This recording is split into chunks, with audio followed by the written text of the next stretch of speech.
Pero finalizando la parte B, podemos hacer el examen, pero si el tiempo nos da, incluimos la parte C. ¿Qué tenemos aquí?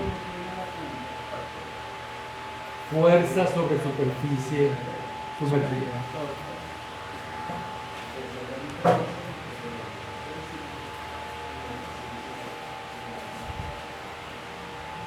Déjenme ver cómo estamos en el tiempo. Bueno, como les dije, al mirar el fondo de el fondo extraño de ese depósito, saber hacia dónde va la fuerza debido a la presión, si la superficie cuesta la misma, es plana, es fácil. ¿Por qué? Porque un plano tiene una única normal, pero si es curva, no. Si una superficie es curva, como por ejemplo la superficie de una esfera, cada punto de la esfera tiene su propia normal. Entonces eso debe ser un poco más enredado matemáticamente. Entonces vamos a comenzar dividiendo las superficies sumergidas en plana y curva. Desde ya les advierto, las curvas van a ser más fáciles de calcular. ¿En serio? Paradójicamente, sí. Cuando uno capta algo, es como una especie de artificio. Ah, pero no, aquí está pasando esto, yo puedo mirar esto de esta manera. Ahí se abre una puerta, ¡ra! Y uno calcula la cosa fácil. Es un poquitico más difícil la deducción para la fuerza sobre la superficie plana. Pero una vez que se haga la deducción, surge una fórmula y uno se limita a aplicarla. ¿Tenemos que aprender una deducción? No, señor. Entenderla. Por esto y por esto. Con eso es suficiente. Nosotros no vamos a aprender una deducción. Yo tuve como norte que yo nunca me aprendía ni me aprendo ninguna deducción. Claro, yo no la he hecho tanto que yo me la sé de memoria, pero no fue a propósito. Y no lamento hacer eso, porque eso me ha permitido que cada vez que yo vaya a dar un curso, yo tengo que preparar la clase para recordar los detalles y eso porque yo no aprendí. Pero no es que se aprenden todos, esos son capaces de la clase con el lápiz borrador. A mí me rapa, si me ponen con la lápiz borrador yo voy a pistonear en algún momento. Ok. Tenemos una superficie plana. Pudiera ser esta. Como ustedes la ven. Esta vista no es esta. ¿Por qué no es esta? Porque ahora cuando esta superficie yo le hago así, o sea que la miro así, me doy cuenta que no es rectangular. Pero si hubiese sido el borrador, la superficie, aquí la vista que ustedes estarían observando sería un rectángulo. Noten que si es una lámina plana, de la forma que sea, de la forma, tiene dos caras, la superior y la inferior. ¿Cierto? Entonces nosotros vamos a desarrollar una fórmula que me permite calcular la fuerza sobre una cara. Yo lo necesito para las dos, bueno, aplico la fórmula dos veces. ¿Y en qué puede haber una diferencia para las dos? Bueno, de la fuerza. Si esto es muy grueso, claro que lo hay. ¿Por qué digo claro? Porque dos puntos correspondientes con estos dos no tendrían la misma presión. Pero si es muy delgada, sí la tiene. Porque a este punto yo llego por una ruta de puro fluido. Y a este punto yo llego por una ruta también de puro fluido. Lo importante para saber cuán parecidas son las presiones en esos dos puntos es la distancia vertical que la separa. Si la lámina es muy delgada, esa distancia es insignificante. Pero si más que ser una lámina, un tolete bien grande, entonces esos dos puntos quedan separados mucho verticalmente. Entonces el principio es para dar fuerza sobre caras. ¿Okay? Bueno, veamos la nomenclatura, que es lo más enredado. Ya estamos claros que esta vista es la lateral y aquí la vista de plano. Si ustedes extienden esto, que por ser plana es una línea recta, hacia arriba, pueden intersectarla con un plano de referencia, que usualmente es un plano donde ustedes conocen la presión. Bueno, si hay una superficie libre expuesta a la atmósfera, ese es el plano ideal para tomarlo como referencia.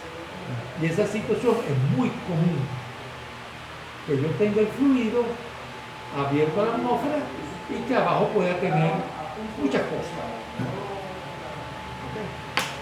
Perfecto. Este ángulo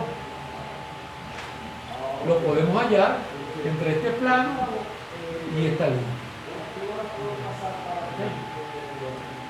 A lo largo de esa línea hay una coordenada con esta letra griega de ese que son impronunciables. Creo que sí, es que tiene un ramito cochino. Okay. Pero no importa, la letra griega. Que se mide desde aquí la distancia. Desde este plano yo también voy a medir las profundidades. Okay. Y ustedes observan aquí otro sistema coordenado, que ya voy a hablar. Pero un punto sobre la cara tiene su profundidad. Y alrededor de ese punto yo puedo imaginarme un elemento de área de X y de Y. Esas dos coordenadas se miden desde un origen que coincide con el centro geométrico o centroide de la cara. Por ejemplo, si la cara fuera rectangular, como este borrador, el centroide está donde se cruzan los dos diagonales.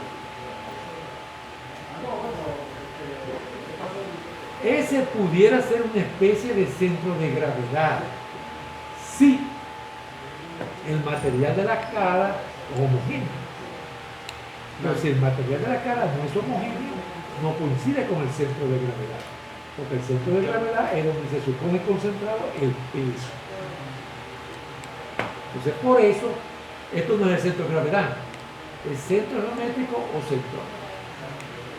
Perfecto. Entonces, desde allí, nosotros posicionamos, ubicamos cualquier punto sobre la cara y alrededor de ese punto podemos imaginarnos un elemento de área. Ok.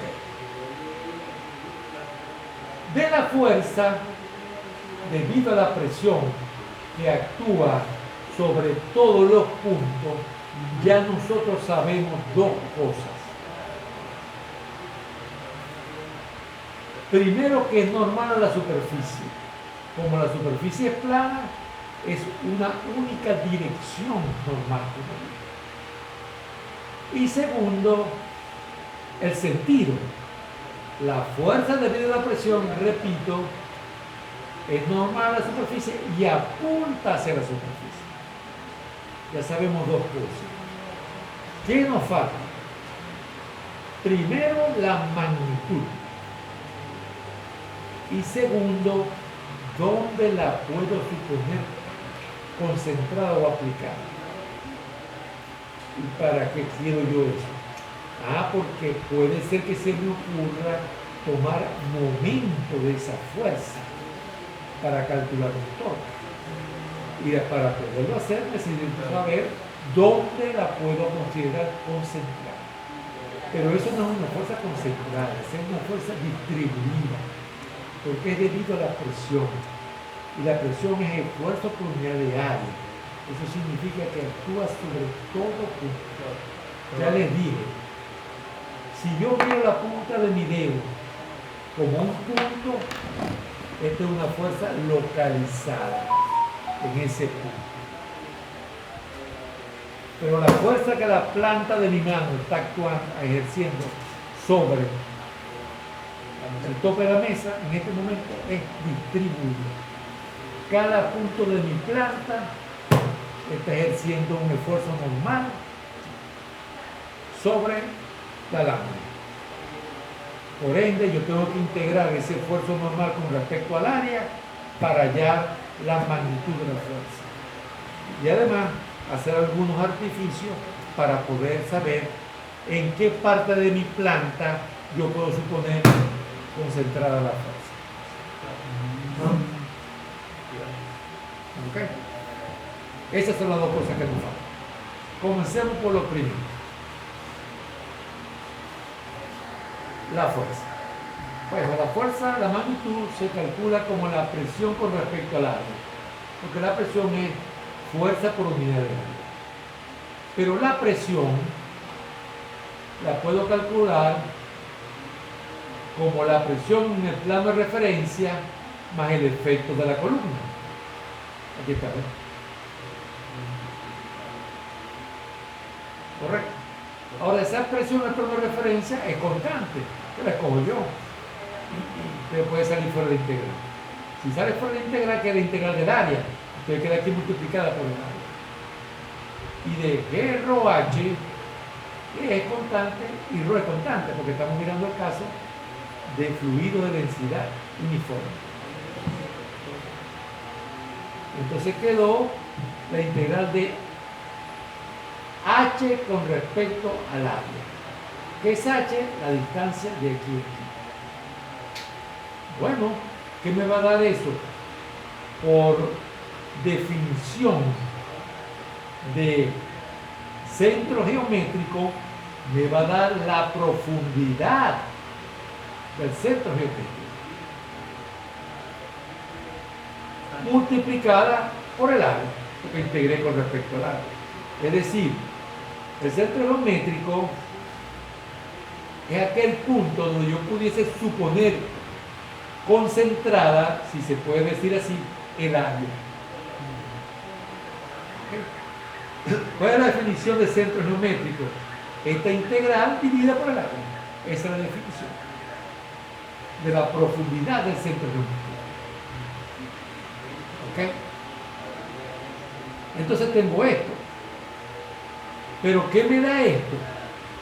Vamos a ver. La presión en A más el peso específico por la profundidad del centro geométrico. Eso me da la presión en el centro geométrico.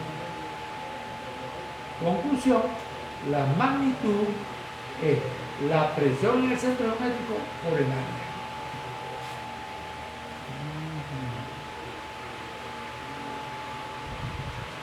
¿Significa eso que el punto de aplicación de esa fuerza es el centro geométrico? Buena pregunta.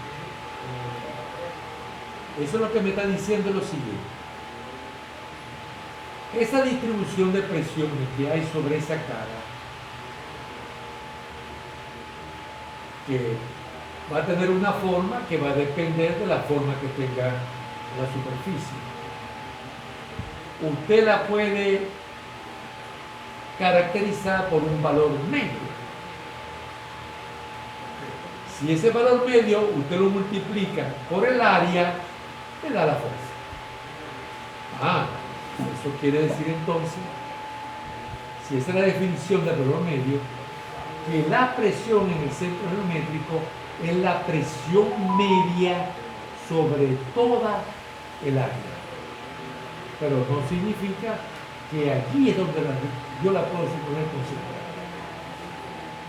No hay nada más fácil que un ejemplo que no cumpla con algo que a uno le parece obvio, para darse cuenta que eso obvio no es verdad. ¿Verdad? Si algo es cierto, se debe cumplir siempre, no a veces. Esta es la superficie. yo quiero saber dónde está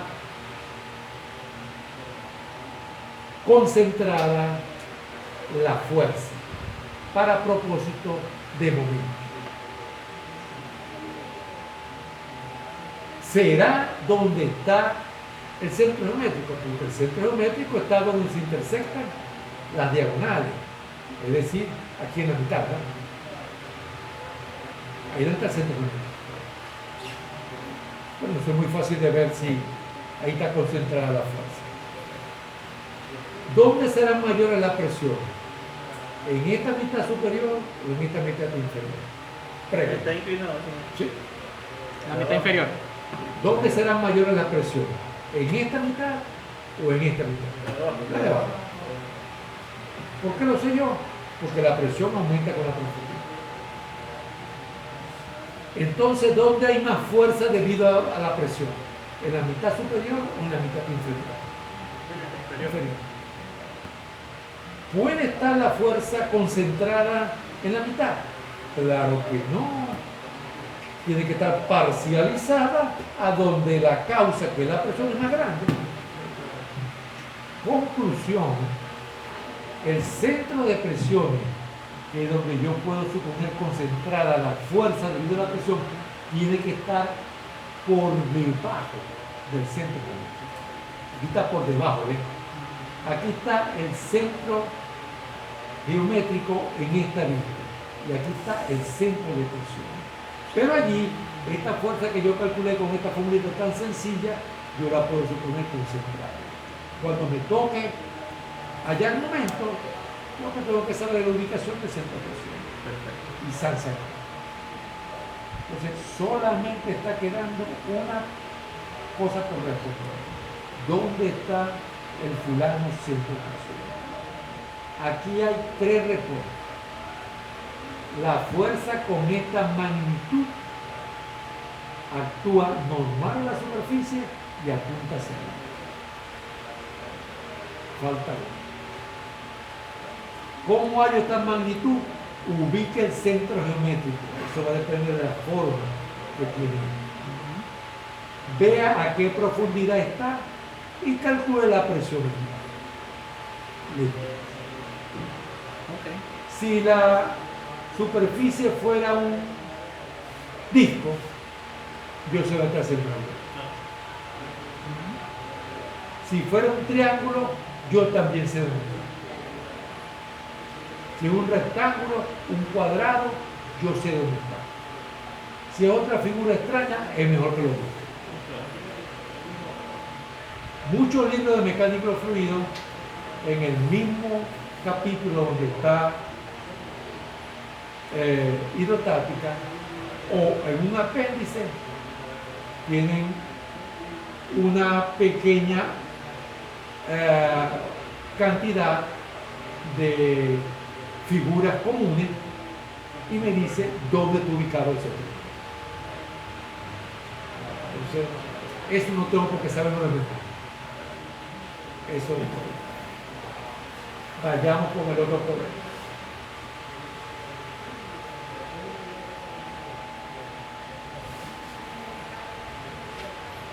Esta es una repetición. Por cierto, que no lo nombré, fíjense cómo esta distancia a lo largo de la vista lateral está conectada con la profundidad por este triángulo. Esto es un cateto y la distancia esa con el nombre griego impronunciable, rabito cochino, es la hipotenusa. Entonces se cumple. Okay. Ese rabito cochino me sirve para ubicar un elemento de área con respecto a este origen. Así es. Bueno. Entonces, se hace P el punto de aplicación de esa fuerza que acabamos de calcular y la vamos a llamar centro de presión. Si yo tomo un momento de esa fuerza respecto al eje X, ¿okay? Ese momento sería el valor de la fuerza por el brazo con respecto al eje X, pero el brazo con respecto al eje X va a ser la coordenada Y. Ese es el momento con respecto al eje X de la fuerza resultante. Pero eso tiene que ser igual al momento de las fuerzas componentes. ¿Y cuáles son las fuerzas componentes? Las que aportó cada elemento. O sea, ¿cómo ya está F? Mirando el diferencial de fuerza sobre este elemento. ¿Y cuánto va el diferencial de fuerza sobre ese elemento? P por el diferencial de área. ¿Y cuál es el momento componente? Bueno, multiplíquelo por el brazo. Ya dijimos que con respecto al eje X, el brazo es Y. P, ya lo hicimos una vez, lo podemos hacer otra vez. Es la presión en el plano de referencia más el efecto de la columna.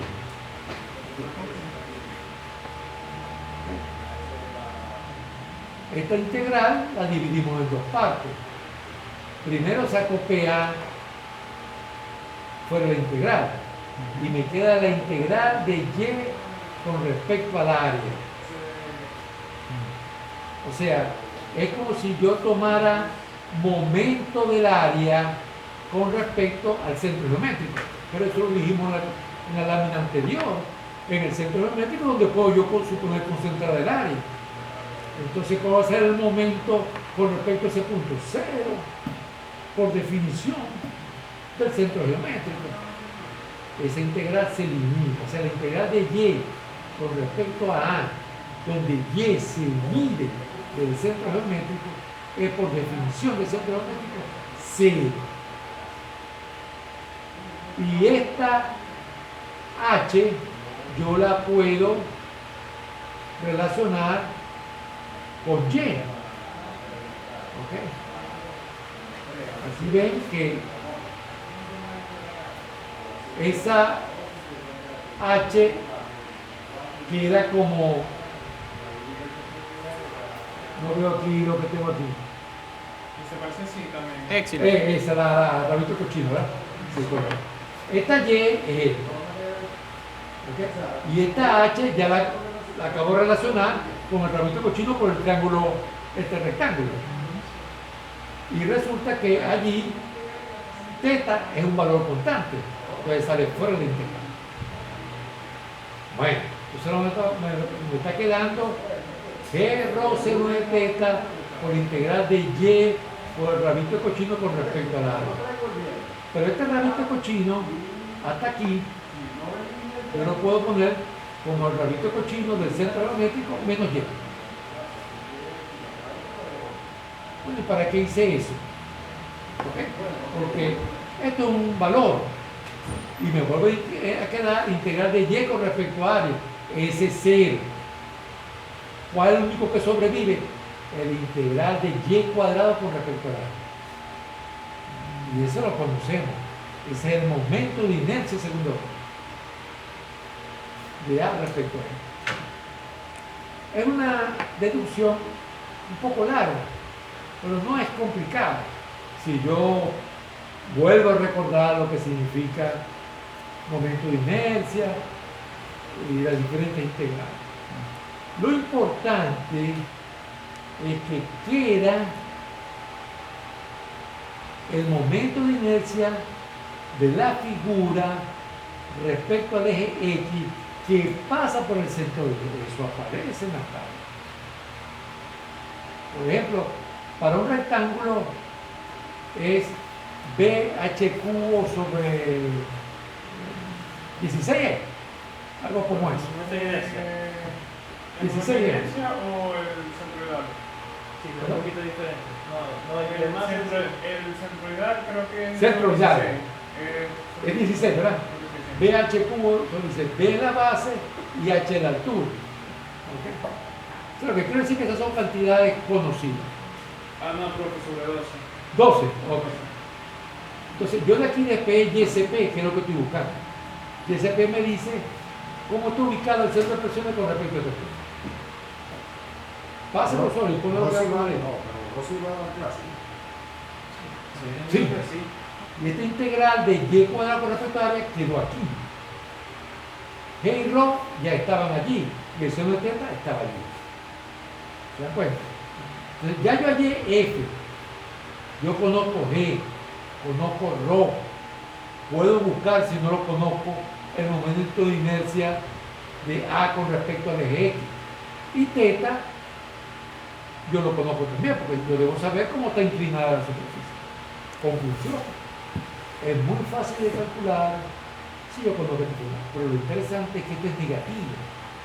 ¿Por qué negativo? G es positivo, ρ es positivo. Este momento de inercia es una integral de y cuadrado. Eso es positivo. Y el seno de teta va a ser positivo. Ajá, ¿y qué significa que es menos? Que está por debajo. Y una y positiva está por encima del centro de geométrico en el eje Y. En el eje Y está por encima. En el eje Y, sin embargo, al ser negativo está por debajo, que coincide con el relacionamiento que hice. Por debajo del centro geométrico están las presiones más altas que por encima. Entonces ese punto tiene que tener. ¿Qué me falta? La X. Otra vez, miremos esta figurita para tener una idea. Es un rectángulo. ¿Ok? El eje Y es así. Pero yo lo que quiero saber es cuán alejado estoy del eje Y. O sea, cuánto vale XP. Si la figura es un rectángulo, les vuelvo a preguntar. ¿Cómo son las distribuciones de presiones en la mitad que está hacia ustedes y en la mitad que está hacia la pizarra? Igual. Ah, o sea que si la figura es simétrica con respecto al eje Y, XP vale 0. Aquí sí puede ser 0, aquí no hay ningún problema. Puede dar positiva, puede dar negativa, o puede ser. ¿Cómo es la deducción?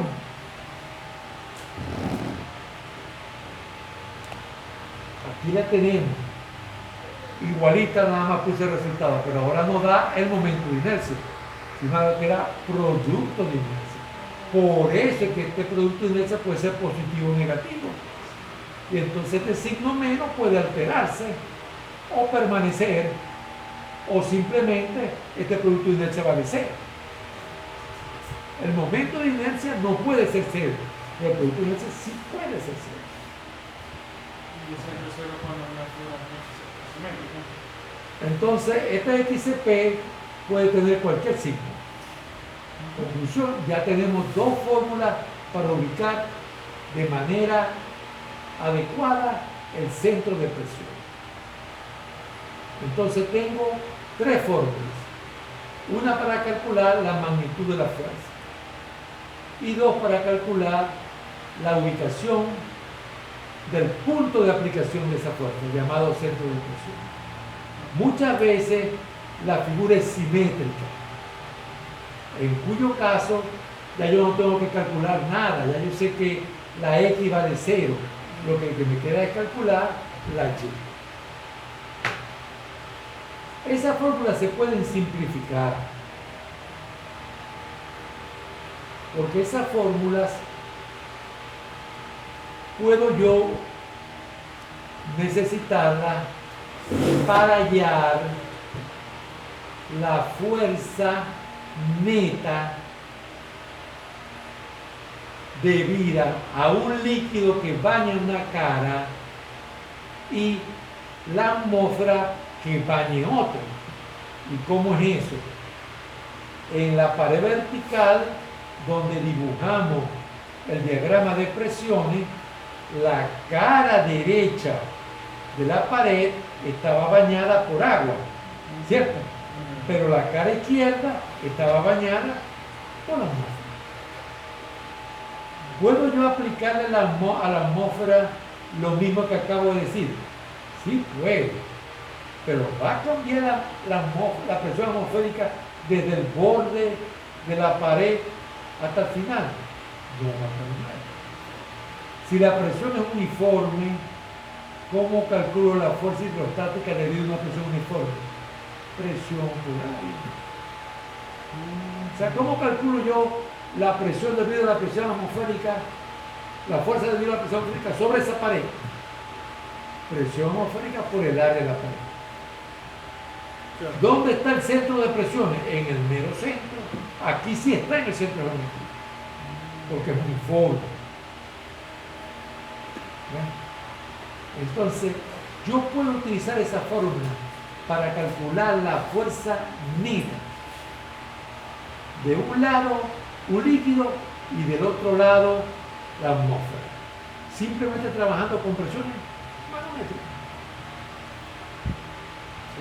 Porque si de un lado está la presión absoluta y del otro lado está la presión atmosférica actuando sobre elementos de área semejantes, es como si yo sacara factor común diferencial área y me queda P menos P atmosférica. La presión manométrica. Presión manométrica. Se mata dos palos un solo pie.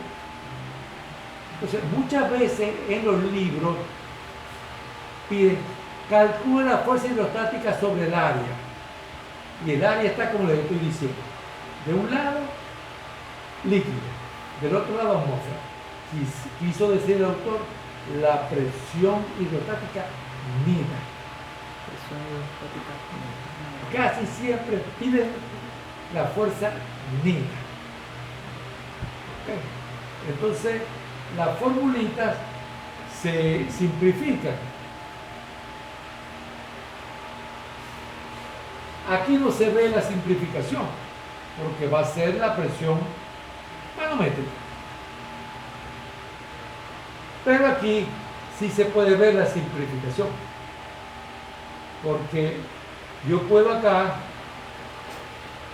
trabajar sencillamente con alturas, porque las presiones las puedo poner como altura por ρg, y ese ρg se cancela con este ρg. Entonces aquí queda simplemente la profundidad del centro geométrico. Y al hacer eso, yo estoy trabajando con presión manométrica. Es como si a esta presión que está aquí, yo la eliminara con la que está aquí. Y entonces la fórmula se simplifica un pelito. Como pueden ver, para presiones para superficies planas,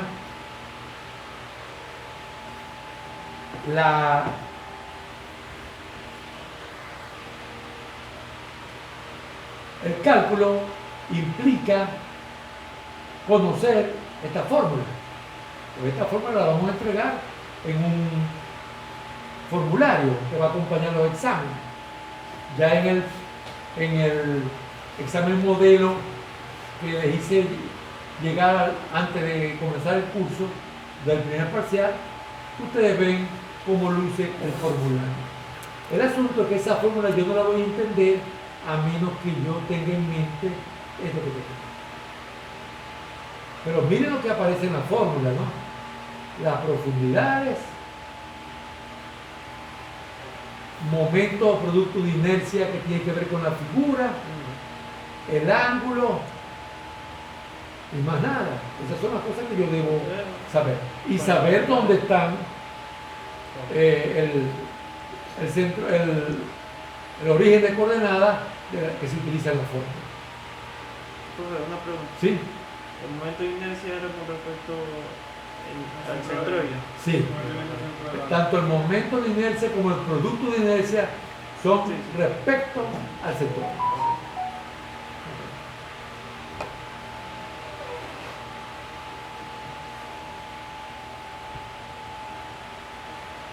Muchas veces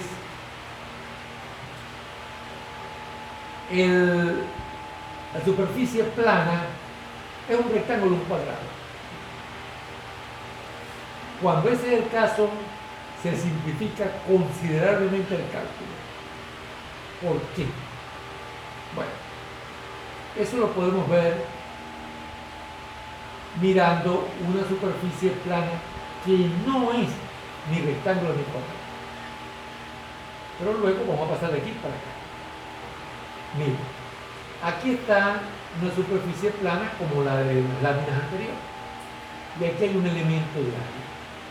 Si sobre ese elemento de área yo me imagino la presión normal al área, como ustedes saben, tenemos la distribución de presión. La fuerza sobre ese elemento de área será P por diferencial A. Pero P es como una especie de altura sobre el elemento de área. Quiere decir que esta integral que me da la fuerza también me da el volumen de este prisma de presión, así se le llama, que tiene como base dA y como altura sobre esa base P. Entonces quiere decir que esta P de A yo la puedo ver como la integral de esta altura con respecto al área. Entonces me da un volumen. ¿Cuál volumen? El volumen del prisma de presión. Bueno, si fuese un caso como este, hallar ese volumen es una tarea que exige bastante. Porque, ¿cuál es la forma de esta base? Yo no sé. Pero si la forma de la base es un rectángulo, un cuadrado, yo sí sé hallar el volumen del prisma de presión. Porque como hicimos en la lámina del depósito con fondo irregular, aquí en este borde pongo una presión y en el otro borde pongo la otra presión. Pero la variación de presión entre esas dos es lineal, porque la presión se incrementa con la profundidad. Aquí puse inclusive la superficie rectangular o cuadrada vertical, que es el caso más fácil. Entonces yo uno esas dos cosas por una recta. Pero eso es un área, no una línea. Bueno, mueva esa recta a lo largo de la profundidad o anchura normal a la pizarra que es. ¿Qué me queda acá? Como dije, un prisma trapezoidal. ¿Puedo hallar el volumen de ese prisma trapezoidal? Claro que sí. ¿Puedo hallar yo el área de este trapecio? Base mayor más base menor sobre 2 por altura. Y luego esa área la desplazo A. Bueno, multiplico el área del trapecio por A. Aquí es muy fácil de aplicar. La idea de el prisma de presión y me da de una vez la magnitud de la fuerza. ¿Y dónde está aplicada esa fuerza? No está el centro de presión. Óigase bien lo que voy a decir. Está en el centro geométrico de la distribución de presión, no de la superficie. Son dos cosas distintas. La superficie, que es un rectángulo, tiene un centro geométrico que está donde se intersectan las diagonales. Claro. Pero el prisma de presiones es una figura en el espacio. Y esa tiene su propio centro geométrico, que si es verdad, depende del área, pero también depende de la presión. Pero yo puedo saber por dónde pasa la fuerza que calculo hallando el centro geométrico del diagrama de presión. Esta es una alternativa que solamente se recomienda entonces cuando la superficie plana es rectangular o cuadrada. Puede estar vertical como está aquí o puede estar hasta inclinada, que sigue siendo la distribución de presiones un prisma. Lo único que va a estar inclinado.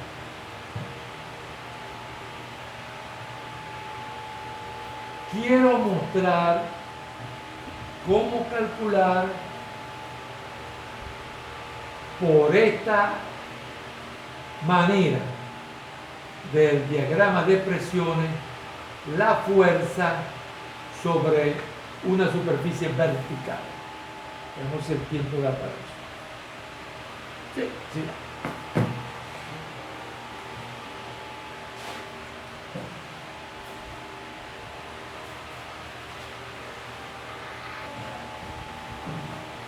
Aquí.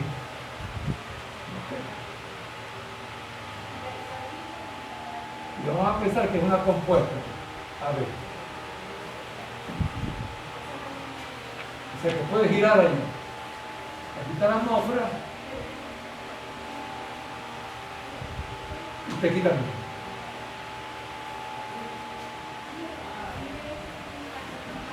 Pero según esa cuenta, yo hago lo siguiente. Presión aquí.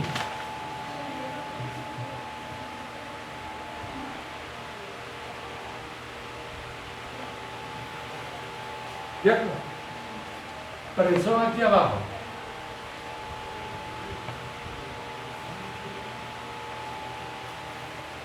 La presión allí va a depender de esta longitud, vamos a llamarla L. ¿Ok? ¿Por qué estoy poniendo solamente la parte de la columna? Porque si yo puedo poner más P atmosférica, pero P atmosférica se va a cancelar con esta. O sea, el efecto de la P atmosférica es directo sobre la cara externa, ¿cierto? E indirecto sobre la interna. O sea, aquí en este problema, el efecto de P atmosférica es sobre ambas caras de la compuerta. Por lo tanto, es nulo. Por lo tanto, podemos, porque no es obligado, trabajar con P magnético. Ok.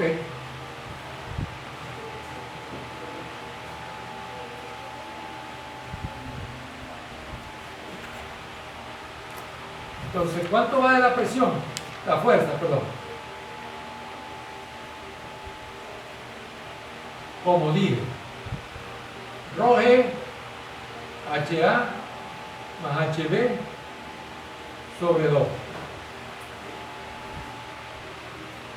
Eso da, al multiplicarlo por L, el área que ustedes están viendo aquí. ¿Qué me falta hacer? Multiplicar por la anchura hacia adentro. Estoy calculando un volumen y luego lo convierto en peso. No, ese es el computador.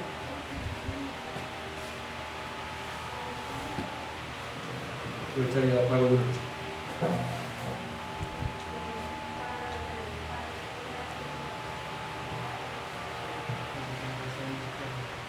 Listo. Así puedo calcular la fuerza. Pero miren este caso todavía más sencillo. Si A está sobre la superficie libre o a nivel de la superficie libre,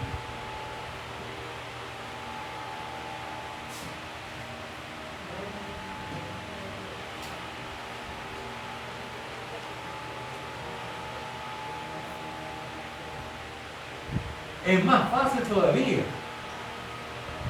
¿Cómo sería eso? Aquí está la compuerta AB y el fluido llega hasta aquí.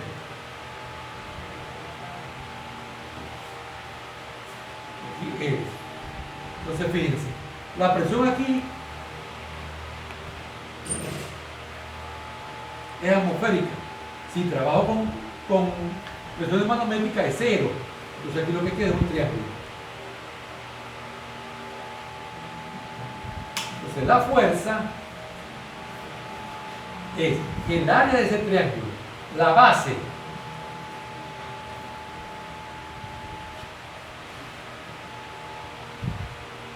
¿no es verdad?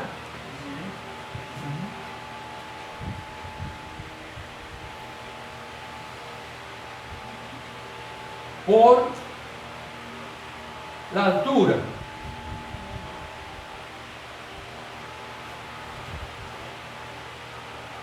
sobre 2. La base es realmente presión, la altura es longitud y lo divido entre 2.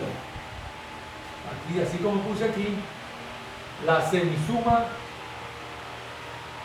de las bases por la longitud. Y me falta multiplicar por la profundidad. Pero aquí yo puedo saber dónde está el centro de presión. Les pregunto, para terminar, ¿dónde está el centro de presión allí? Ahí sí en la parte geométrica, porque está por debajo, no recuerdo. Era un tercio. Exactamente. Está 2/3 del vértice A o 1/3 del vértice B. Eso es correcto. En cambio, para el trapecio, ustedes recordarán, ¿no? ¿Cómo hacían ustedes? Porque este tipo también ustedes en carga, ¿verdad? Dividían eso en un rectángulo y un triángulo. Y podían saber por dónde pasaba la fuerza. Ese es el mismo asunto. Así el promedio cuando era entre ambas áreas, Ajá. salía ahí pero